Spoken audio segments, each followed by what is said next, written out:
فلسطین پر جو قہر توڑا ہے ان لوگوں نے، کیا اس کا بدلہ ایک شہر کو تاراج کرنا ہے؟ پڑھیے قرآن مجید کو، قرآن مجید میں عذاب کی شکلیں کیا کیا بتائی گئی ہیں۔ یہ وہ سارے ظالم جنہوں نے یہ فیصلے کیے ہیں، جنہوں نے یہ تباہیاں لائی ہیں، جنہوں نے یہ ہلاکتیں کی ہیں، یہ 100 بار اٹھائے جائیں گے، جلائے جائیں گے، اٹھائے جائیں گے، جلائے جائیں گے۔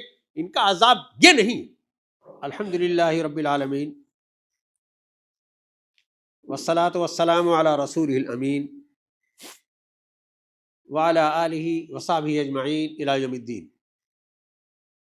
أما بعد، قال الله تعالى في كتابه المجيد: أعوذ بالله من الشيطان الرجيم، بسم الله الرحمن الرحيم.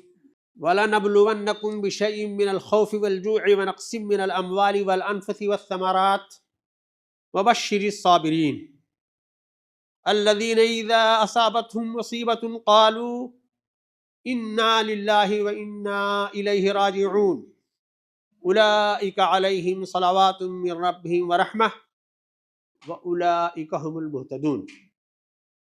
وقال تعالى: ما أصاب من مصيبة في الأرض ولا في أنفسكم إلا في كتاب من قبل أن نبرأها إن ذلك على الله يسير. برادران اسلام، اللہ کی سنتوں میں سے ایک بڑی سنت آزمائش ہے۔ اس نے انسانوں کو مخاطب کر کے قرآن مجید میں بار بار کہا ہے کہ تمہیں آزمایا جائے گا، دیکھا جائے گا کہ کون اعمال کے اعتبار سے بہتر ہے، تمہیں تنبیہ کی جائے گی۔ آزمائش کا یہ سلسلہ قدرت کی طرف سے مسلسل جاری ہے۔ اس وقت اللہ کی سرزمین پر 2 خطے بڑی آزمائش میں، ایک انبیاء کی مقدس سرزمین فلسطین، جہاں بالکل آباد شہر تاراج ہو گیا، 50,000 معصوم بچے، خواتین، بوڑھے، مریض شہید ہو گئے۔ اللہ تعالیٰ نے مسلمانوں کو مخاطب کر کے قرآن مجید میں کہا تھا: وَلَنَبْلُوَنَّكُمْ بِشَيْءٍ مِّنَ الْخَوْفِ وَالْجُوعِ وَنَقْصٍ مِّنَ الْأَمْوَالِ وَالْأَنفُسِ وَالثَّمَرَاتِ۔ ایمان والوں کو مخاطب کر کے کہا تھا کہ ہم تمہیں آزمائیں گے، کبھی خوف دے کر، کبھی بھوک پیاس دے کر، کبھی کھانے کی تنگ دستی، کھانا ثمرات کم کر کے، کبھی تمہاری جانیں لے کر کے، کبھی ثمرات کم کر کے۔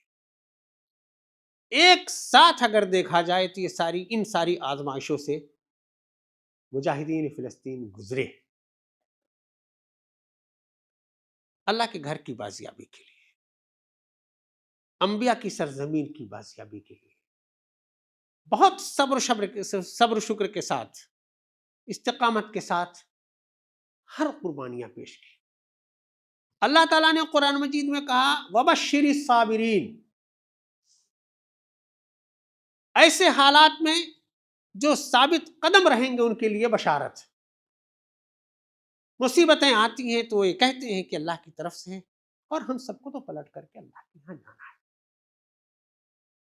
ہم لوگوں نے اپنی آنکھوں سے دیکھا کہ ہر طرح کی آزمائش میں وہ مجاہدین ثابت قدم رہے، اس سرزمین سے کسی طرح کی کوئی آہ، کوئی واویلا، کوئی ناشکری کا کلمہ نہیں سننے میں آیا۔ اللہ کا شکر ہے کہ آج وہ اللہ کی سرزمین پر سرب سجود، ظالم ظلم سے تھک گیا، اس کے وسائل ختم ہو گئے، اور جس بات کا اس نے ساری دنیا میں اعلان کیا تھا کہ ایک ایک کو نابود کر کے رہوں گا، انہیں کے سامنے جھک گیا۔ کہ اب ہماری بات مان لو. اللہ دیکھ رہا ہے صبر کرنے والوں کو، قربانیاں پیش کرنے والوں کو، ان کے عزائم کو، ان کی مقاصد کو. اللہ بہترین اجر دینے والا ہے. خبریں آ رہی ہیں کہ شاید اب ان کی آزمائش کی مدت ختم ہوئی. اللہ تعالیٰ ان کی قربانیوں کو قبول فرمائے، اللہ تعالیٰ ان کی شہادتوں کو قبول فرمائے. وہ جو بے وسیلہ ہوئے ہیں اللہ تعالیٰ ان کے لیے وسائل مہیا فرمائے. ان کا جو عظیم مقصد تھا اللہ تعالیٰ اس مقصد میں کامیابی عطا فرمائے. دنیا ایک اور بڑی آزمائش سے گزر رہی ہے. امریکہ کا ایک بہت خوبصورت شہر لاس اینجلس آگ کی لپیٹ میں ہے. گزشتہ 7 جنوری سے سلسلہ شروع ہوا، ابھی آج 17 جنوری تک آگ ہی آگ ہے. اس تباہی سے جو جنگل سے شروع ہوئی آبادی میں پہنچی، بڑے بڑے محلات، بڑے کل کارخانے، اسکول، اسپتال، لائبریریاں، میوزیم، سب جل کر خاک ہو گئے. اس شہر کو تخلیقی دارالحکومت کہا جاتا تھا کہ یہاں وہ اذہان رہتے اور بستے ہیں، کریشن جن کے یہاں ہے، نئی نئی باتیں، نئے نئے آئیڈیاز تخلیق کرتے. یہ بڑے آرٹسٹوں کا شہر ہے، یہ دنیا کا سب سے بڑا فلم کا مرکز ہے. بڑی بڑی ہستیاں وہاں رہتی ہیں. سب اس آزمائش کی لپیٹ میں آ گئے اور ابھی وہ سلسلہ ہے کہ رکنے کا نام نہیں لے رہا ہے. جس شہر میں، جس ملک میں یہ آزمائش آئی، اسے ناز تھا اپنی ٹیکنالوجی پر، اسے ناز تھا اپنے وسائل پر، اسے ناز تھا اپنے باتدبیر لوگوں پر. سارے وسائل استعمال کر لی، ساری طاقتیں لگا لی، لیکن وہ آگ ہے کہ ابھی رکنے کا نام نہیں لے رہی. معلوم یہ ہوا کہ اس وقت 40,000 ایکڑ پر وہ آگ پھیلی ہوئی. مالی اتلاف کا جو نقصان ہے اتنا بڑا کئی ملکوں کا بجٹ ہوتا ہے جتنا چند روز میں اس ایک ملک میں آگ کی وجہ سے نقصان ہو چکا ہے. جانوں کا اتلاف اللہ کا شکر ہے کم ہوا. ابھی تک 27 جانوں کی جانے کی رپورٹیں ہیں. پہلے سے خبر ہوئی، ان لوگوں کو محفوظ کر لیا گیا، یہ مقام شکر ہے. یہ سب کچھ جو ہوا، آگ کیسے لگی، اب اس سلسلے میں غور و فکر ہو رہا ہے. آفیشیل اسٹیٹمنٹ وہ یہی ہے کہ جنگل سے آگ لگی، جنگل میں آگ پھڑکی، آبادی تک پہنچ گئی. اور ایسا ہوتا ہے وہاں، بہت بار وہاں جنگلات میں آگ لگتی ہے، بہت بار آبادی تک پہنچتے ہیں، اس پر قابو پا لیا جاتا ہے. مگر اس بار یہ اتنی بڑی تباہی ہے کہ ابھی تمام تر کوششوں کے باوجود قابو میں نہیں آ رہا ہے. یہ بات مان لینے کی، آفات آتی ہے، قدرت کی طرف سے آفات آتی ہیں. آگ کی بھی آفت ہوتی ہے، ہوا کی بھی ہوتی ہے، طوفان کی بھی ہوتی ہے، بارش کی بھی ہوتی ہے، سب طرح کی آفات آتی ہیں. یہ آفت آ گئی، بڑی ہو گئی. اس آفت سے اللہ تعالیٰ جتنی جلدی نجات دے وہ بہتر ہے، اور وہ لوگ اس کی کوشش میں لگے. یہ ایک سبب جو معلوم ہے سب لوگوں کو، جو بتایا جا رہا ہے، جو سمجھ میں آتا ہے اپنی جگہ پر. لیکن اس آگ کی لپٹ کو بڑھتے ہوئے، دہتے ہوئے دیکھ کر کئی لوگوں نے خوشیوں کا بھی اظہار کیا. اس کی ٹائمنگ دیکھ کر کہ وہاں کے نو منتخب مغرور صدر نے جو مغرورانہ جملہ کہا کہ میں مشرق وسطیٰ کو جہنم بنا دوں گا، اس شہر کے بعض لوگوں نے فلسطین کے روتے بلکتے لوگوں کو دیکھ کر خوشی کا اظہار کیا اور یہ کہا کہ اسے تو اور بم مار کر کے بھسم کر دینا چاہیے، ایٹم بم ڈال دینا چاہیے۔ اس انگارے کی لپیٹ میں ان کے مکانات بھی آئے اور وہ روتے بلکتے دیکھے گئے۔ اس وجہ سے کئی لوگوں نے یہ تھیوری دی کہ یہ مکافات عمل ہے، اللہ کی طرف سے عذاب ہے، اللہ کی طرف سے ان کی پکڑ اور گرفت ہے۔ عذاب کا تذکرہ قرآن مجید میں متعدد جگہوں پر ہے۔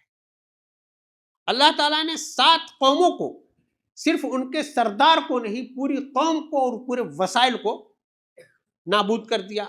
یہ قرآن مجید کے ریکارڈ پر ہے۔ اللہ تعالیٰ عذاب اس دنیا میں بھی دیتا ہے، آخرت میں بھی دے گا، یہ بات قرآن مجید کے ریکارڈ پر ہے۔ لیکن کہیں کوئی آفت آئے، اس آفت کو دیکھ کر خوش ہویا جائے، اسے مکافات عمل کہا جائے، اسے اللہ کا عذاب کہا جائے، یہ بات قرآنی تعلیمات، قرآنی آیات کی روح کے خلاف ہے۔ یہ فیصلہ بندے نہیں کر سکتے کہ یہ عذاب ہے یا آزمائش ہے۔ ہم اپنے لیے تو فیصلہ کر سکتے ہیں کہ اگر ہمیں کہیں تنبیہ ہو، ہمارا کوئی کام بگڑ جائے، کسی مصیبت میں پڑ جائیں، تو ہم یہ سوچ سکتے ہیں کہ ہو سکتا ہے کہ اللہ نے ہمارے اوپر یہ کوئی ہمارے عمل کی ہم کو سزا دی ہو۔ دوسروں کے سلسلے میں ہم یہ فیصلہ نہیں کر سکتے کہ اللہ کی طرف سے اس عمل کا بدلہ ہے۔ کس عمل کا بدلہ؟ کہ فلسطین میں جو تباہی ہوئی، اس میں یہاں کے وسائل، یہاں کا مال، یہاں کا سپورٹ، یہاں کی طاقت لگی۔ میرے ایمان والے بھائیوں، فلسطین پر جو قہر توڑا ہے ان لوگوں نے، کیا اس کا بدلہ ایک شہر کو تاراج کرنا ہے؟ پڑھیے قرآن مجید کو، قرآن مجید میں عذاب کی شکلیں کیا کیا بتائی گئی ہیں۔ یہ وہ سارے ظالم جنہوں نے یہ فیصلے کیے ہیں، جنہوں نے یہ تباہیاں لائی ہیں، جنہوں نے یہ ہلاکتیں کی ہیں، یہ 100 بار اٹھائے جائیں گے، جلائے جائیں گے، اٹھائے جائیں گے، جلائے جائیں گے۔ ان کا عذاب یہ نہیں۔ رب سب دیکھ رہا ہے، رب کی کتاب میں لکھا ہوا ہے کہ ظالموں کو وہ کیسے پکڑے گا۔ اِنَّا بَطْشَ رَبِّكَ لَشَدِيدٌ، تمہارے رب کی گرفت بہت مضبوط ہے۔ وَلَا تَحْسَبَنَّ اللَّهَ غَافِلًا عَمَّا يَعْمَلُ الظَّالِمُونَ إِنَّمَا يُؤَخِّرُهُمْ لِيَوْمٍ تَشْخَصُ فِيهِ الْأَبْصَارُ۔ یہ مت سمجھنا کہ اللہ غافل بیٹھا ہوا ہے، یہ جو تمہیں ڈھیل دے رہا ہے، یہ ساری چیزیں، سارے مناظر تمہاری آنکھوں کے سامنے آ جائیں گے روز حشر، اور تم میں سے ایک ایک سے پوچھا جائے گا اور اسی نوعیت کی سزا دی جائے گی۔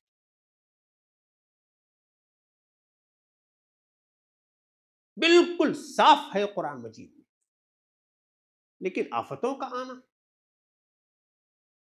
آفتوں میں گنہگاروں کا، معصوموں کا، سب کا اس کا شکار ہو جانا، یہ عام بات ہے۔ آگ میں جلتا ہوا کسی کو دیکھ کر یہ فیصلہ کرنا ٹھیک نہیں۔ آگ تو لگ گئی تھی عین حج کے وقت میں مینا میں، مکے میں، ان حاجیوں کا کیا قصور تھا؟ یہ کیسا مکافاتی عمل ہے؟ اس لیے ہم لوگ جب کوئی بات کریں، سوچ سمجھ کر کے کریں،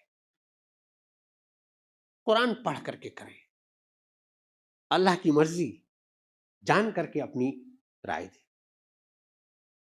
لیکن یہ فلسفہ کہ اللہ تعالی آزماتا ہے، آزمائے گا، آزماتا رہے گا، یہ متعین اصول ہے اور یہ تمام انسانوں کے لیے ہے. میں نے پہلے جو آیت کوٹ کی اس میں اللہ تعالیٰ نے مسلمانوں کو مخاطب کر کے کہا تھا کہ ہم تمہیں آزمائیں گے. مسلمان تو ثابت قدم رہا. اللہ تعالیٰ نے قرآن مجید میں متعدد جگہوں پر کہا ہے ما اصاب من مصیبت فی الارض ولا فی انفسکم الا فی کتاب من قبل ان نبرأها ان ذلک علی اللہ یسیر.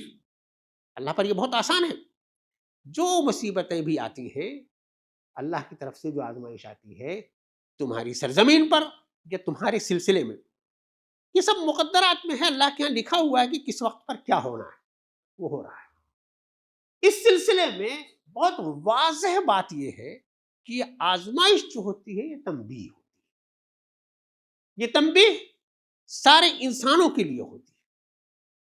اب ان لوگوں کے لیے جو اتنا خوبصورت شہر، مالا مال تہذیب سے مالا مال شہر، ثقافت سے مالا مال شہر، بڑی دنیا ان کی طرف سے سیر و سیاحت کے لیے جاتی ہے، ان سب لوگوں کے لیے اس میں تنبیہ ہے. سب سے اہم بات یہ ہے کہ وہ سب کے سب اللہ کو ماننے والے، اللہ پر ایمان رکھنے والے. وہاں کا جو مذہبی ڈیٹا ہے 65% لوگ عیسائی، 3% لوگ یہودی ہیں، 2% وہاں مسلمان ہیں، 2% وہاں بودھ ہیں اور دوسرے مذاہب کے لوگ ہیں. اللہ پر ایمان رکھنے والے لوگ. آپ ویڈیوز میں ان لوگوں کی زبان پر قدرت اور اللہ کا نام بھی سن رہے ہوں. بڑا اچھا موقع ہے کہ وہ اسی وقت سوچیں کہ کتنا قریب منظر ہے یہ کہ میرا اپنا آباد شہر ویران. میں نے اپنا گھر جو بڑی محنتوں مشقتوں سے بنایا تھا، میں بڑا مطمئن تھا، میں بے گھر ہو گیا. جو کئی لوگوں کو، کئی خاندان کو پال سکتا تھا، آج وہ قطار میں لگا ہوا ہے 2 روٹی کے لیے. تم یہ تو سوچ سکتے ہو کہ جاؤ کسی دوسرے کا ملک تاراج کراؤ، دیکھو کہ تمہارا بھی ہو سکتا ہے. یہ سبق لینے کی بات ہے ان لوگوں کے لیے، خاص طور سے جو اللہ پر ایمان رکھتے ہیں، اللہ کی قدرت پر جنہیں یقین ہے.